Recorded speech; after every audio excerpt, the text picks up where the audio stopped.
오늘 조치에 자영업자들의 반응은 어땠을까요? 수도권이냐 비수도권이냐에 따라 희비가 극명하게 엇갈렸습니다. 설 연휴를 앞두고 영업시간이 1시간이라도 늘길 바랐던 수도권 상인들은 망연자실한 표정이었는데요. 비수도권 상인들은 일단 다행이라면서 반기는 모습이었습니다. 김수근 기자가 직접 만나봤습니다. 서울 강남의 한 볼링장. 주말인데도 레인 11개가 있는 볼링장이 텅텅 비었습니다. 매출을 좌우하는 건 전체 손님 중 80%를 차지하는 저녁 시간 손님. 하지만 밤 9시 영업 제한 조치로 지난달 매출은 평소의 10분의 1에 그쳤습니다. 1시간만 연장을 해줘도 저희 한 50%까지는 올라올 수 있을 것 같아요. 아니, 얼만큼 더 참아야 되는지 도대체 저희를 우롱하는 것도 아니고.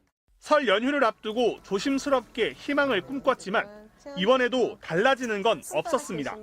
연말 대목도 없었고 크리스마스 대목도 없었고 어떤 대목도 없었는데 희망 고문으로 쪄들어서 이제는 2주에 한 번씩 피가 바짝바짝 말라요. 1시간 영업이 소중하고 한 명의 손님이 아쉬운 건 어느 지역이나 마찬가지인데 지역을 구분해 영업시간에 차이를 두는 조치를 납득하기 어렵다며 오히려 풍선 효과만 일어나지 않겠느냐고 목소리를 높였습니다. 원정 운동으로 멀리 지방에 가서 운동하고 왔다고 하시는 분도 계셨어요. 왜 굳이 수도권에만 이렇게 돼야 되는지 의문입니다. 다음 주 월요일부터 1시간 더 영업을 할 수 있는 비수도권 지역은 조금이나마 숨통이 트이게 됐다며 환영했습니다.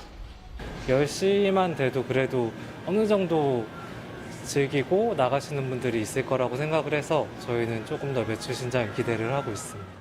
정부는 이번 조치가 만남이나 모임을 장려하는 것은 아니라며 마스크 착용 등 방역 조치를 철저히 지켜줄 것을 당부했습니다. MBC 뉴스 김수근입니다. 이번 설 연휴에 고향을 찾지 못하는 분들이 스키장이나 관광지에 몰릴 것으로 예상됩니다. 강원도의 스키장은 운영 중인 객실의 90%가 예약이 됐습니다. 손님을 맞이하는 기대감도 있지만 스키장에서 코로나 집단 감염도 있었기 때문에 불안한 마음도 있는데요. 권기만 기자가 취재했습니다. 강원도 평창의 한 스키장. 들어가기 전 입구에서부터 체온을 재고 스키장 안 식당에서도 사회적 거리 두기를 지켜야 합니다. 다시 문을 연 지 한 달째. 스키를 즐기려는 사람들의 발길이 늘고는 있지만 이용객은 평년의 10분의 1 수준입니다. 일행들이랑 같이 와서 리프트 사회적 거리두기 때문에 잘 떨어져서 불편한 것도 있지만 이제 그거 지켜가면서 조심히 타려고 하고 있습니다. 다가오는 설 연휴 기간 스키 리조트의 객실 예약률은 현재 60%대. 그런데 방역 수칙에 따라 전체 객실의 3분의 2만 운영하는 걸 고려하면 실제 예약률은 90% 수준에 달합니다. 명절 때 가족 모임이 어려워진 대신 스키장이나 관광지로 인파가 몰리고 있는 겁니다. 관광지로서 이번 겨울 개장 이후 처음으로 맞는 기회지만 문제는 역시 방역입니다. 지난해 12월 여럿이 공간을 함께 쓰는 이른바 스키 시즌방 등에서 코로나19 확진자가 나왔고 지역사회로 감염이 파고들면서 한때 스키장 영업은 중단됐습니다. 이 때문에 대관령 전 주민이 코로나 검사를 받는 불편을 겪기도 했습니다.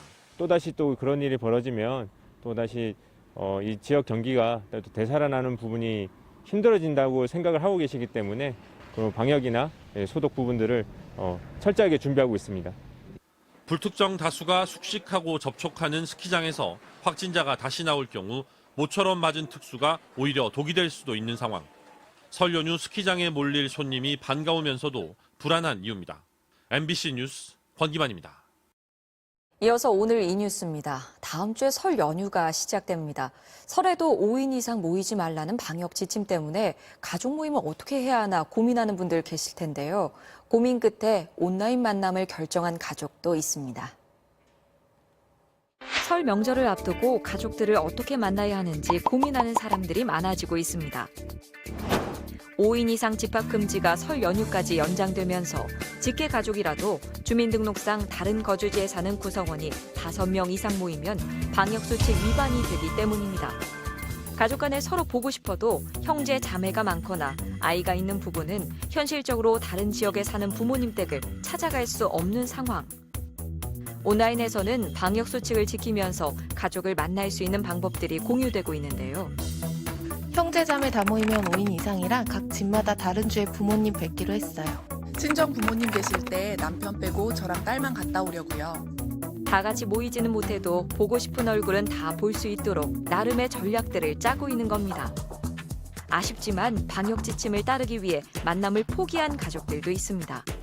제가 지금 문자로 다 보냈습니다. 이번 설에는 오지 말고. 대신 신개념 가족 상봉 방법이 등장했습니다. 직계 가족이 다 모이면 30명이라 만남은 일찌감치 포기했다는 한 가족. 온 가족이 영상통화 앱을 설치해서 영상으로 세배하고 인터넷 뱅킹으로 세뱃돈을 보내주기로 했습니다. 5인 이상 집합 금지는 예상치 못한 갈등도 만들고 있는데요. 저희 가족들마다 각각 다 생각이 다르더라고요. 명절이니 무조건 오라는 부모님과 방역 수칙 때문에 망설여진다는 자녀들. 극히 일부 며느리들 사이에서는 5인 이상 시대 모임을 신고해주자며 신고 방법을 공유하는 일도 일어나고 있습니다. 이러한 상황들이 안타깝고 아쉽다는 사람들. 첫 번째 설, 그다음 추석, 이번 설. 근데 세 번 다 못 모였거든요. 아쉽죠, 많이. 다음 명절엔 가족들끼리 마음껏 만날 수 있길 기대해 봅니다.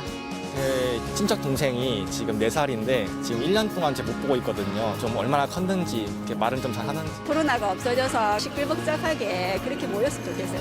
오늘 이 뉴스였습니다.